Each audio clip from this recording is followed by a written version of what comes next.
साथियों, इस वीडियो में हम देखने वाले हैं क्लास 11th हिस्ट्री का थर्ड चैप्टर यायावर साम्राज्य।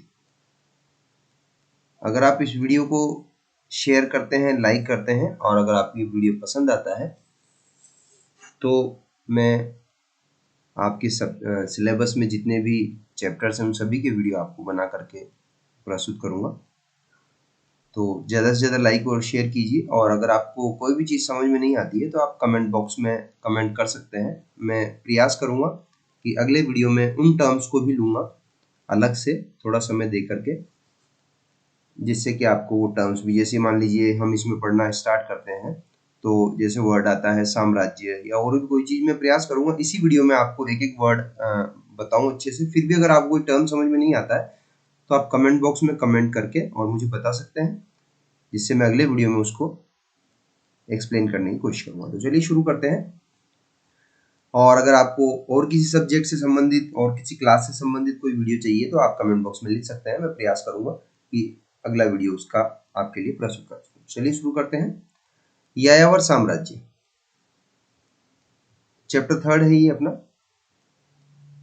सबसे पहले यायावर का मतलब क्या होता है और साम्राज्य का मतलब क्या होता है, बात यहीं से शुरू होती है। यायावर,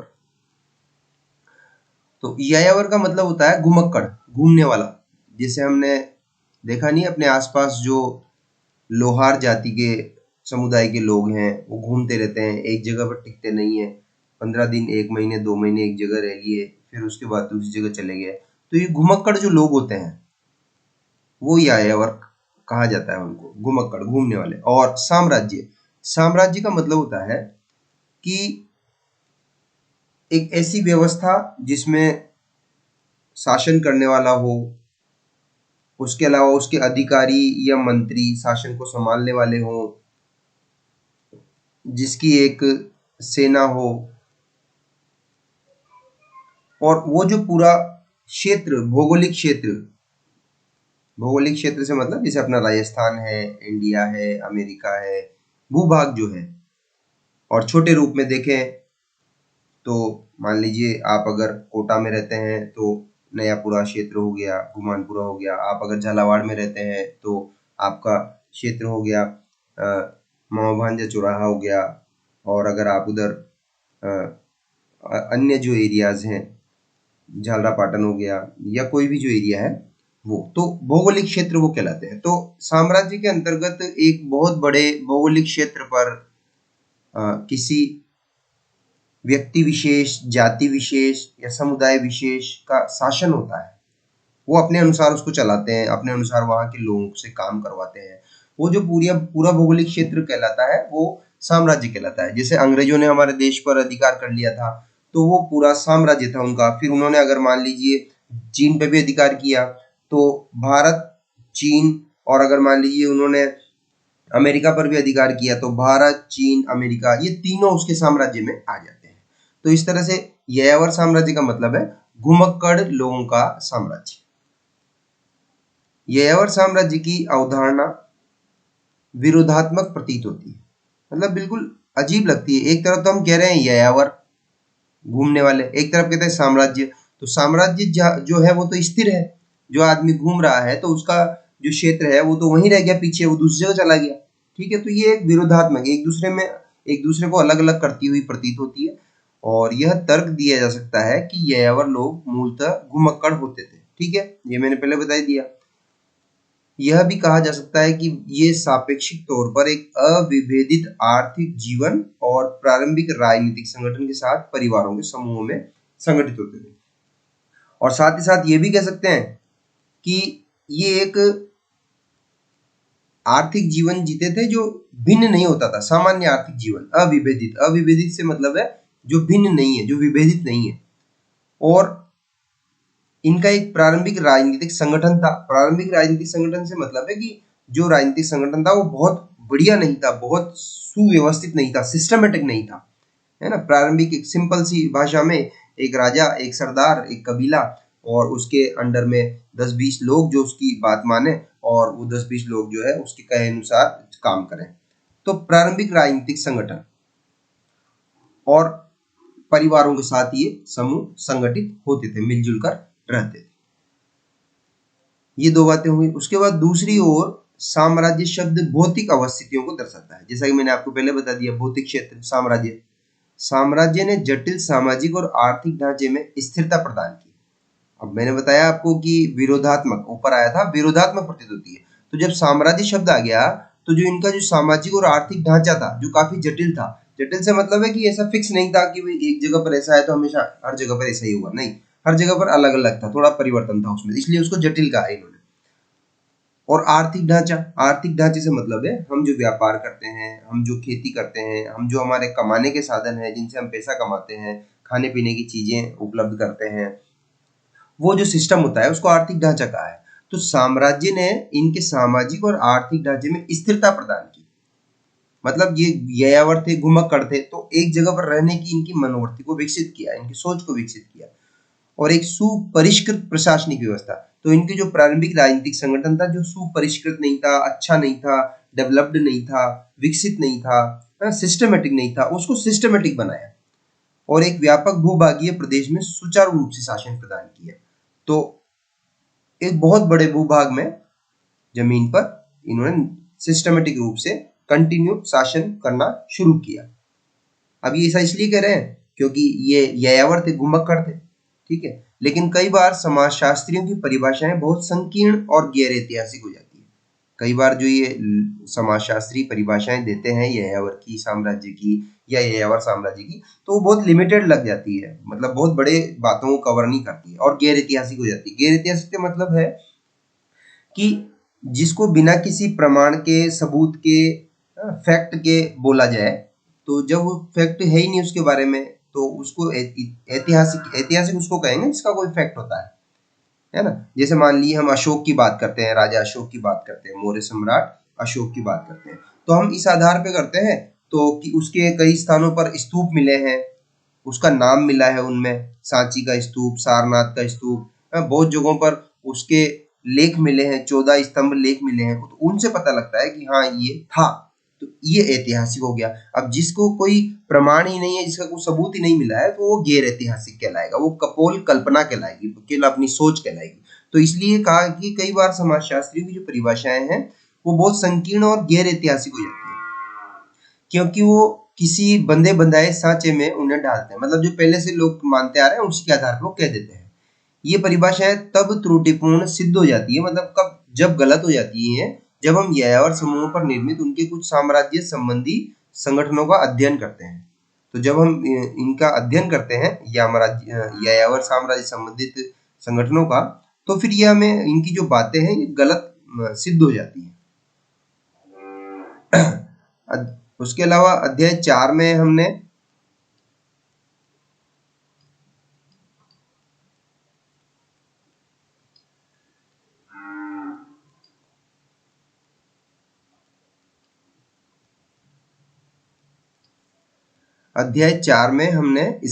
इस्लामी इलाकों में राज्य निर्माण का अध्ययन किया, जो मुसलमानों के, इस्लाम के क्षेत्र से, उनमें हमें राज्य किस तरह से बने उनका अध्ययन किया, जो अरब प्रायद्वीप की बद्दू यायावर परंपरा पर आधारित था।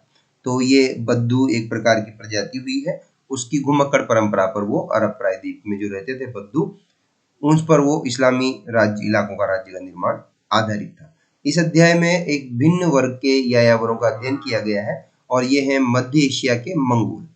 तो इस अध्याय में हम अध्ययन करेंगे मध्य एशिया के मंगोल,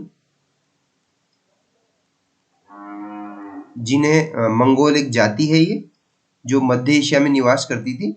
और वर्तमान में जो क्षेत्र है अफगानिस्तान, तुर्किस्तान, उज्बेकिस्तान और ये सारे जो एरिया हैं मुस्लिम कंट्रीज और उधर आगे, तो ये मध्य एशिया कहलाते थे। तो मध्य एशिया के मंगोल, मध्य एशिया में आपको अलग से बता दूंगा, ठीक है। और ये मध्य एशिया के मंगोल, जिन्हें 13वीं और 14वीं शताब्दी में पार महाद्वीपीय साम्राज्य की स्थापना चंगेज खान के नेतृत्व में की। तो इस अध्याय में हम अध्ययन करेंगे मध्य एशिया के मंगोलों का। और इन मंगोलों ने 13वीं और 14वीं शताब्दी में पार महाद्वीपीय साम्राज्य, पार महाद्वीपीय साम्राज्य से अर्थ मतलब है कि एक महाद्वीप में नहीं, बहुत सारे महाद्वीपों में साम्राज्य की स्थापना की और किसने की? ये मंगोल था चंगेज खान, चंगेज खान के नेतृत्व में, और उसका साम्राज्य यूरोप और एशिया महाद्वीप तक विस्तृत था। तो इस अध्याय में हम बात करेंगे चंगेज खान नाम का एक मंगोल जाति का व्यक्ति था, जिसने 13वीं और 14वीं शताब्दी में यूरोप और एशिया महाद्वीप में अपना साम्राज्य विस्तृत किया। तो आप अब मुझे बताइएगा कमेंट बॉक्स में कि हमारा जो धरती पर है उसे कितने महाद्वीपों में बांटा गया है। ठीक है, यूरोप और एशिया का नाम तो इसमें आ ही गया। आप बताइएगा कितने महाद्वीप हैं टोटल। कृषि पर आधारित चीन की साम्राज्यिक निर्माण व्यवस्था की तुलना में शायद मंगोलिया के यायावर लोग दीनहीन जटिल जीवन से दूर एक सामान्य सामाजिक आर्थिक परिवेश में जीवन बिता रहे थे। चीन की जो साम्राज्यिक निर्माण व्यवस्था थी, जिसके आधार पर उसने साम्राज्य का निर्माण किया था चीन ने, वो कृषि पर आधार किया था। कृषि उनका बेस था, उनका इनकम का सोर्स था, जहां से उनको पैसा मिलता था, जहां से उनको भोजन मिलता था, व्यापार के लिए चीजें मिलती थी। ठीक है, लेकिन इनका जो जीवन था वो बिल्कुल मंगोलिया के जो यायावर लोग था वो एक सामान्य सामाजिक और आर्थिक परिवेश था इनका, बिल्कुल नॉर्मल। लेकिन मध्य एशिया के ये यायावर एक ऐसे अलग थलग द्वीप के निवासी थे जिन पर ऐतिहासिक परिवर्तनों का प्रभाव न पड़े, बिल्कुल दूर थे ये अलग जगह पर। इन समाजों ने विशाल विश्व के अनेक देशों से संपर्क रखा, उनके ऊपर अपना प्रभाव छोड़ा, उनसे बहुत कुछ सीखा, जिनके वे एक महत्वपूर्ण अंग थे। तो इस अध्याय से हमें ज्ञात होता है कि मंगोलों ने चंगेज खान के नेतृत्व में, मतलब इनका नेता था चंगेज खान, किस प्रकार अपनी पारंपरिक सामाजिक और राजनीतिक रीति रिवाजों को बदल करके एक भयानक सैनिक तंत्र और शासन संचालन की प्रभावी पद्धतियों का सूत्रपात किया। सूत्रपात से मतलब है शुरुआती इन्होंने करी, पहले किसी ने नहीं करी थी।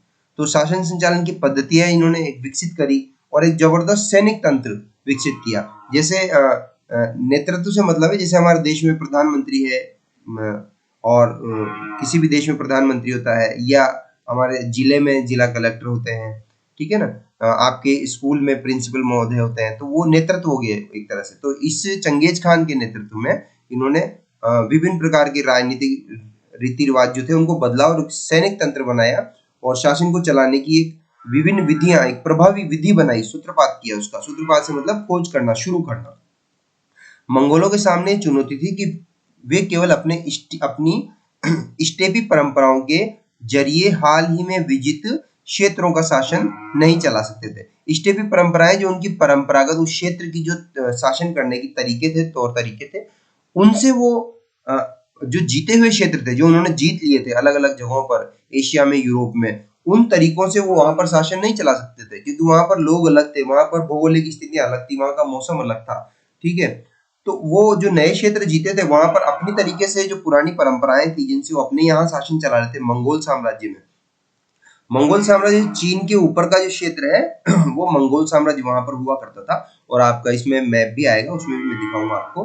तो उससे वो वहां पर जीते हुए क्षेत्रों में शासन नहीं चला सकते थे, और ये इस वजह से था क्योंकि नए क्षेत्र में तरह तरह के लोग थे, वहां की अर्थव्यवस्थाएं अलग थी, अर्थव्यवस्थाएं मैंने आपको बता दिया क्या है, और वहां के धर्म अलग थे। तो इस तरह से उनको नए तरीकों की खोज करनी पड़ी।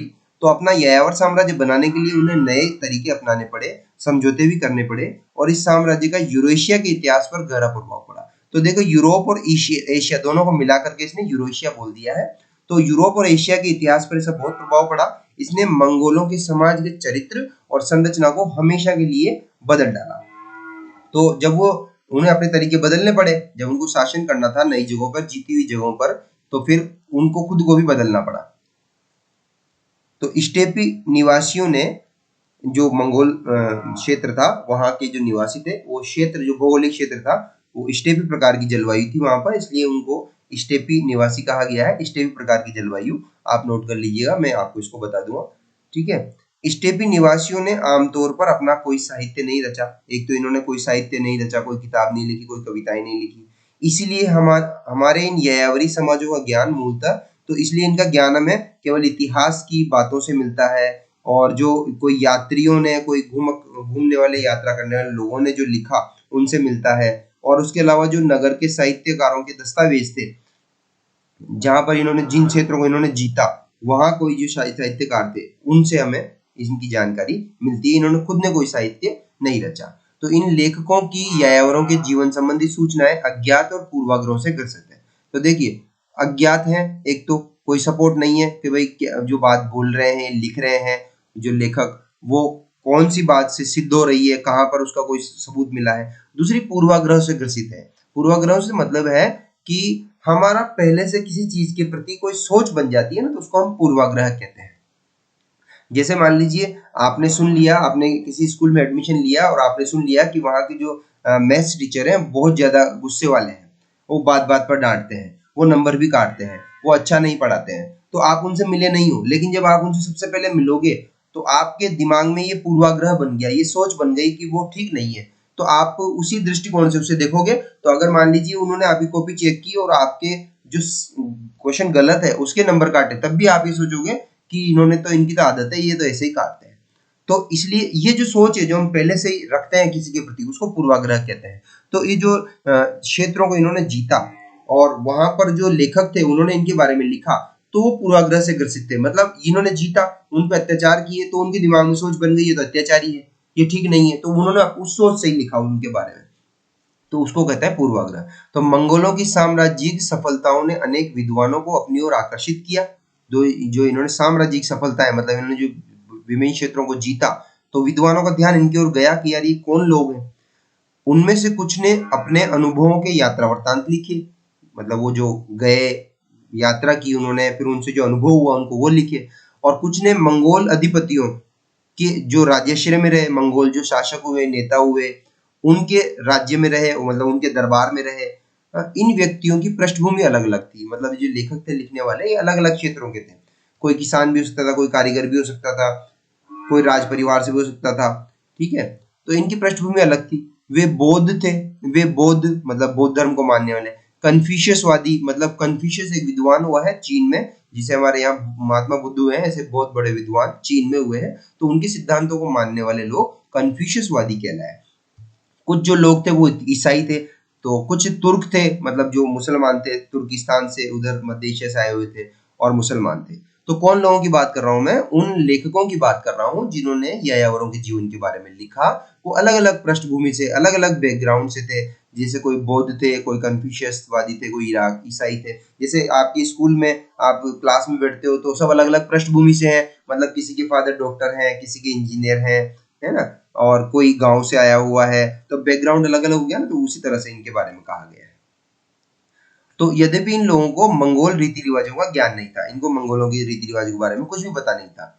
इनमें से अनेक ने इनके विषय में सहानुभूति परक विवरण, मतलब किसी के प्रति हम पॉजिटिव सोच रखते हैं ना, तो वो लिखा। और यहाँ तक कि उनकी प्रशस्तियां भी लिखी। प्रशस्ति से मतलब होता है बच्चों, हम किसी के बारे में अगर कुछ लिखते हैं और अगर उसमें उसकी प्रशंसा होती है, तो वो जो पूरा लेख है वो प्रशस्ति कहलाता है, ठीक है। तो ऐसे विवरणों में यूरेशिया के शहरों से उपजे इन निंदापूर्ण लेखों को चुनौती दी। तो ऐसे विवरणों ने, तो यूरेशिया के शहरों में जो निंदापूर्ण लेख थे, मतलब जो बुराई करने वाले लेख थे, यूरेशिया के शहरों को इन्होंने जीता। वहां के जो लेखक थे वो पूर्वाग्रह से ग्रसित थे, उन्होंने इनकी बुराई करी, निंदा करी। तो अब जब कुछ लोगों ने इनकी प्रशंसा करी, तो जिन्होंने निंदा करी थी उनसे फिर इनका जो लेखकों का टकराव हुआ रचनाओं में। ऐसे आपस में लड़े नहीं, लेकिन रचनाओं में, एक में तो इनके बारे में इनको अच्छा बताया, दूसरे में बुरा बताया, ठीक है ना, इसको टकराव कहा गया है। तो ऐसे विवरणों में यूरेशिया के शहरों से उपजे निंदापूर्ण लेखों को चुनौती दी, जिनमें मंगोलों को स्टेपी लुटेरा बताकर हाशिए पर डाल दिया था। तो जो ये यूरेशिया के शहर थे, इनके जो लोग थे, इन्होंने इनको लुटेरा बताया था, स्टेपी लुटेरा। तो इस सबसे मंगोलों की तस्वीर पहले से कहीं ज्यादा जटिल हो गई। जटिल कैसे हो गई? मतलब एक तो आपको बता रहा है लुटेरा, दूसरा बता रहा है राजा, अच्छा, उदार, बहुत बढ़िया, प्रजापालक, सबको भलाई करने वाला। तो अब आपके दिमाग में ये है, जो बाद में हम पढ़ रहे हैं इसको, तो हमारे दिमाग में ये जटिलता आ गई, ये कॉम्प्लिकेशन आ गया कि हम किसकी बात माने। अतः मंगोलों का इतिहास हमें ऐसे रोचक तथ्य उपलब्ध कराता है जिससे कि सामान्य अभ्रमणशील समाजों द्वारा जिस ढंग से यायावर समुदाय को आदिम बर्बर के रूप में पेश किया गया, उस पर प्रश्न चिन्ह लग जाए। तो जो ये यूरेशिया के लेखक हैं, जो घूमने वाले नहीं है, एक जगह पर रहने वाले हैं, जिनको यायावरों ने जीत लिया, मंगोलों ने जीत लिया, इन्होंने इनको आदिम बर्बर बताया, स्टेपी लुटेरा बताया। तो इन्होंने तो ये बताया, लेकिन कुछ दूसरे ने इनको अच्छा बताया। तो फिर इनकी रचनाओं पे क्वेश्चन मार्क लग जाता है कि यार ये सही है कि नहीं है। तो संभवतः मंगोलों पर सबसे बहुमूल्य शोध 18वीं और 19वीं शताब्दी में रूसी विद्वानों के काल में उस काल में किया जब जार शासक मध्य एशियाई क्षेत्रों में अपनी शक्ति को सुदृढ़ कर रहे थे। तो देखिए मंगोलों पर शोध हुए, शोध से मतलब रिसर्च हुआ। रिसर्च क्या होता है? जब हम किसी की चीज के बारे में बहुत गहराई से जानना चाहते हैं और उसके लिए हम बहुत सारे सबूत इकट्ठा करते हैं। जैसे मान लीजिए हम रिसर्च करना चाहते हैं, शोध करना चाहते हैं कि साहब कोटा राज्य में चित्रकला का विकास, बहुत सिंपल सी भाषा में बताऊं आपको, ठीक है। अब इस पे हम शोध करेंगे तो चित्रकला का विकास, तो फिर इसके लिए हम कोटा राज्य की लाइब्रेरी में जाएंगे, वहां पर जो किताबें रखी हुई है उनको पढ़ेंगे, उनमें चित्रकला के बारे में जो लिखा हुआ है उसको हम नोट डाउन करेंगे। फिर उसके अलावा मान लीजिए कहीं पर कोई गुफा मिली है जहां पर चित्रकला मिली है और वो कोटा राज्य से संबंधित है, उसका हम उल्लेख करेंगे। इस तरह से हम सब जगहों से चीजें इकट्ठा करेंगे और फिर एक जगह पर हम लिख करके एक किताब लिखेंगे, तो ये हमारा शोध कहलाएगा। तो मंगोलों पर भी शोध हुआ। तो मंगोलों पर शोध कब हुआ? 18वीं और 19वीं शताब्दी में हुआ और रूस के विद्वानों ने किया। और कब किया? ये किया जब जार शासक, मतलब जो रूस का जो राजा था उसको जार कहा जाता था, है ना। तो जैसे जैसे कहते हैं ना सुल्तान, राजा, सम्राट, ऐसे रूस के राजा की उपाधि थी जार। तो जार ने जब मध्य एशियाई क्षेत्र थे, जो मैंने बताया आपको, मध्य एशिया के क्षेत्र, एशिया का मध्य भाग, वहां पर अपनी शक्ति को जब वो मजबूत कर रहा था, उस काल में रूस के विद्वानों ने मंगोलों पर शोध किया, रिसर्च किया। ये कार्य औपनिवेशिक वातावरण में हुए। अब उस टाइम पे औपनिवेशिक वातावरण, अब देखिए औपनिवेशिक वर्ड जो मैं आपको बताऊं, जब एक बड़ी पावर, बड़ी शक्ति जैसे अंग्रेज किसी छोटी और कमजोर शक्ति पर राज करती है, उसे अपने अंडर में ले लेती है, उसमें व्यापार करती है, उसका शासन सत्ता को संभाल लेती है, तो वो उसका उपनिवेश बन जाता है। तो अंग्रेजों का उपनिवेश बन गया था भारत। तो उस टाइम पर ये लिखा गया, इसलिए उसे औपनिवेशिक वातावरण कहा गया। औपनिवेशिक वातावरण में ये हुआ, जो प्राय हमें सर्वेक्षण टिप्पणियों के रूप में मिलते हैं। मतलब जो जगह जगह सर्वे हुए ना, वहां पर उनके बारे में जो बीच बीच में कमेंट हुए, वहां से हमने ये चीजें उठाई। इन्हें यात्रियों, सैनिकों, व्यापारियों और पुराविदों ने तैयार किया था। यात्रियों, सैनिकों, व्यापारियों, पुराविदों। पुराविद कौन से होते हैं? जो प्राचीन चीजों के बारे में खोज करते हैं, पता लगाते हैं, लिखते हैं, वो पुराविद होते हैं, ठीक है। तो उन्होंने इसको लिखा था। प्रारंभिक 20वीं शताब्दी में इस क्षेत्र में सोवियत गणराज्य के विस्तार के उपरांत नवीन मार्क्सवादी इतिहास लेखन में यह तर्क प्रस्तुत किया गया। तो प्रारंभिक 20वीं शताब्दी, तो देखिए शताब्दी मतलब 100 साल, है ना, 100 साल। अब प्रारंभिक 20वीं शताब्दी, तो देखिए 1901 से लेकर के और 1999 मतलब 2000, ये जो टाइम है ये 20वीं सदी कहलाएगा। देखिए 20वीं सदी से मतलब 2000 से ऊपर का टाइम नहीं है, 19वीं सदी से लेकर के 1901 से लेकर के और 1999 2000 तक का जो टाइम है। अब ये कह रहा है 20वीं शताब्दी के प्रारंभिक 20वीं शताब्दी, तो जो प्रारंभिक 20वीं शताब्दी का टाइम है वो कहलाएगा 1901 से लेकर के और 1925 के पहले पहले का जो टाइम है 1901, 2, 5, 10, 15, 20, ये टाइम है, ये प्रारंभिक 20वीं शताब्दी कहलाएगा। तो प्रारंभिक 20वीं शताब्दी में इस क्षेत्र में सोवियत गणराज्य के विस्तार के उपरांत नवीन मार्क्सवादी इतिहास लेखन में यह तर्क प्रस्तुत किया गया, ठीक है। तो कौन सा तर्क प्रस्तुत किया गया कि ये जो कार्य हुआ ये सर्वेक्षण टिप्पणियों के रूप में हमें मिलता है। यात्रियों ने लिखा, सैनिकों ने लिखा, व्यापारियों ने लिखा, पुराविदों ने लिखा।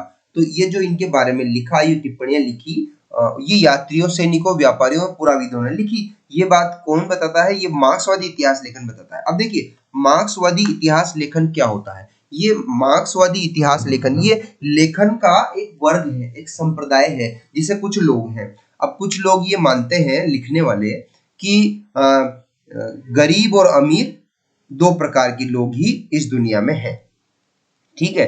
गरीब लोगों पर अमीर लोग अत्याचार करते हैं, शासन करते हैं, उन्हें इस्तेमाल करते हैं, उनसे चीजें बनवाते हैं, उनसे पैसे कमाते हैं, ठीक है ना।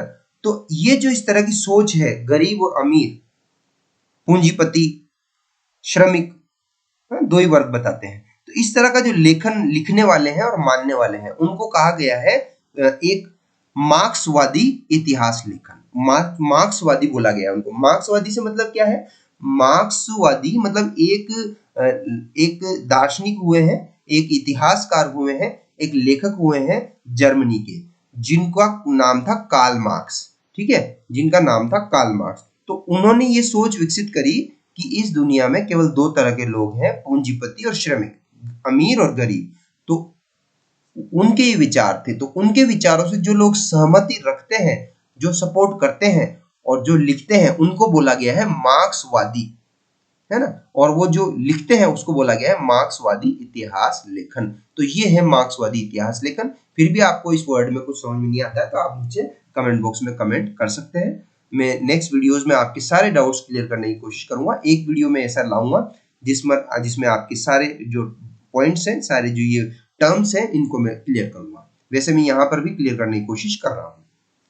तो मार्क्सवादी इतिहास लेखन में तर्क प्रस्तुत किया गया कि प्रचलित उत्पादन प्रणाली सामाजिक संबंधों की प्रकृति को निर्धारित करती है। तो मार्क्सवादी इतिहास लेखन, मार्क्सवादी इतिहासकार ये लिखते हैं कि जिस समय पर कोई उत्पादन प्रणाली प्रचलित है, जैसे मान लीजिए कृषि है, खेती करके लोग उत्पादन कर रहे हैं, है ना, कोई फैक्ट्रियों से उत्पादन कर रहे हैं, कारखानों से कर रहे हैं, कोई कुटीर उद्योगों से, कोई हाथ से कोई चीजें बना रहे हैं, उनसे उत्पादन कर रहे हैं। तो जिस तरह की उत्पादन प्रणाली किसी समय पर है, वही सामाजिक संबंधों का नेचर डिसाइड करती है कि किस तरह के सामाजिक संबंध हैं।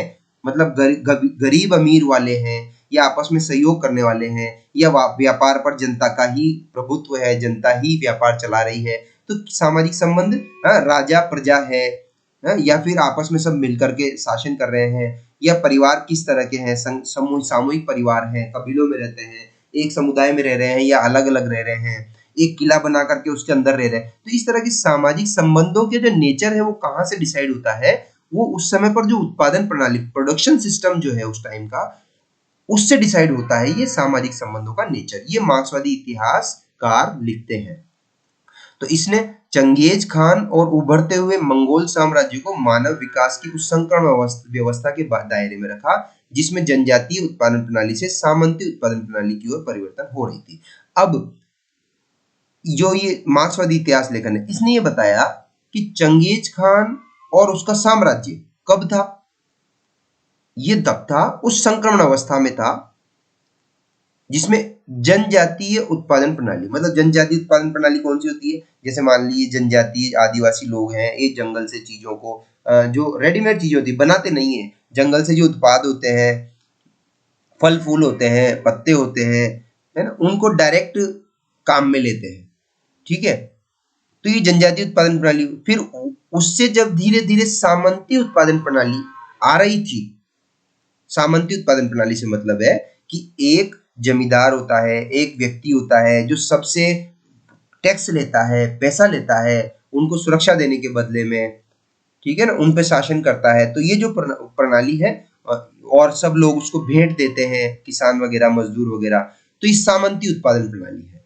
तो जनजातीय उत्पादन प्रणाली से जब चेंजेस हो रहे थे सामंती उत्पादन प्रणाली, देखिए चेंजेस एकदम से तो हो ही नहीं जाते हैं कि आज तो जनजातीय उत्पादन प्रणाली है, दूसरे दिन सुबह उठेंगे तो सामंती उत्पादन प्रणाली लागू हो जाएगी। जैसे आप देखिए, हमारे ये कंप्यूटर का उपयोग हो रहा है, हम ऑनलाइन पढ़ रहे हैं। कोरोना से पहले हम ऑनलाइन थोड़े पढ़ते थे, है ना, कोरोना से पहले बिल्कुल भी नहीं था ये। लेकिन धीरे धीरे अभी देखिए 2 साल के पीरियड में ये चेंजेस हुआ है। तो ये 2 साल का पीरियड हो जाए, ये डिजिटल क्रांति का संक्रमण काल कहलाएगा।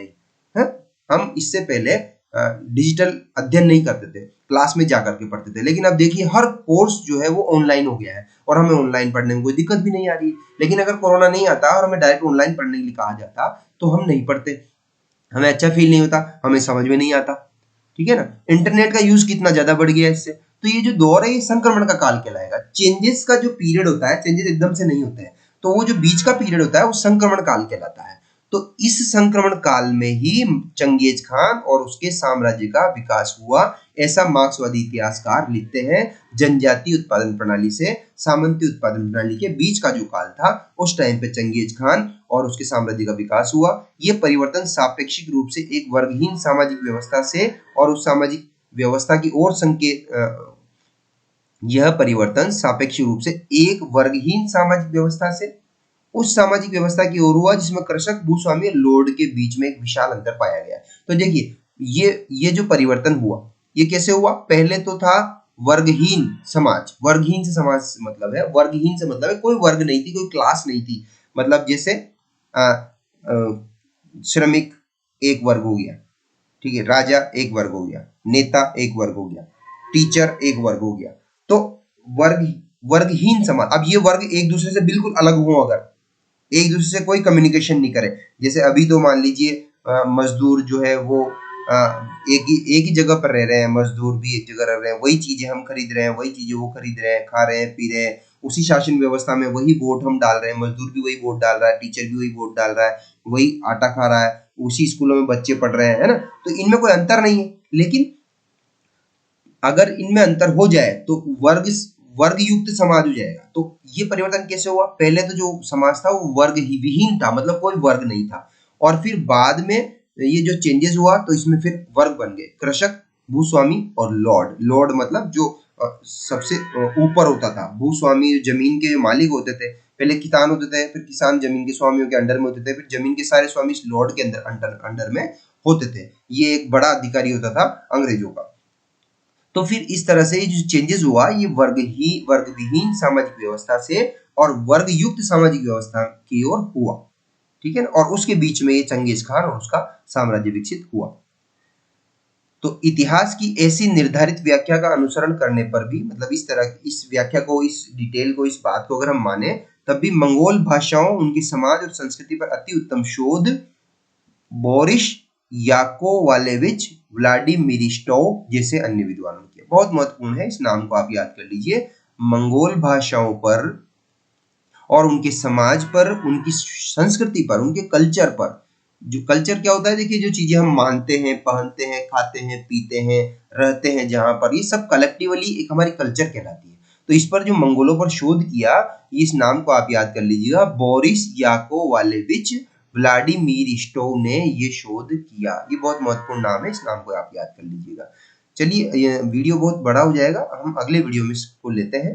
और अगर आपको समझ में आ रहा है तो आप लाइक, कमेंट और शेयर करें, कमेंट करें, मुझे बताएं, लाइक करें ज़्यादा से ज़्यादा, जिससे मैं आगे भी इसको कंटिन्यू कर सकूं और वीडियो में बना सकूं, जिससे आपको अच्छे से लेसन समझ में आए। क्योंकि ये लेसन नॉर्मली बच्चों की समझ में, एनसीईआरटी जो बुक्स हैं वो समझ में नहीं आती है, क्योंकि छोटे बच्चों आप लोग जो टर्म्स में देते हैं, मार्क्सवादी इतिहास लेखन, संक्रमण अवस्था, तो ये वर्ड समझाता भी नहीं है आपको कोई। तो इसलिए आप ज़्यादा से ज़्यादा लाइक और शेयर करें, और जिससे मैं आगे भी वीडियो बना सकूं।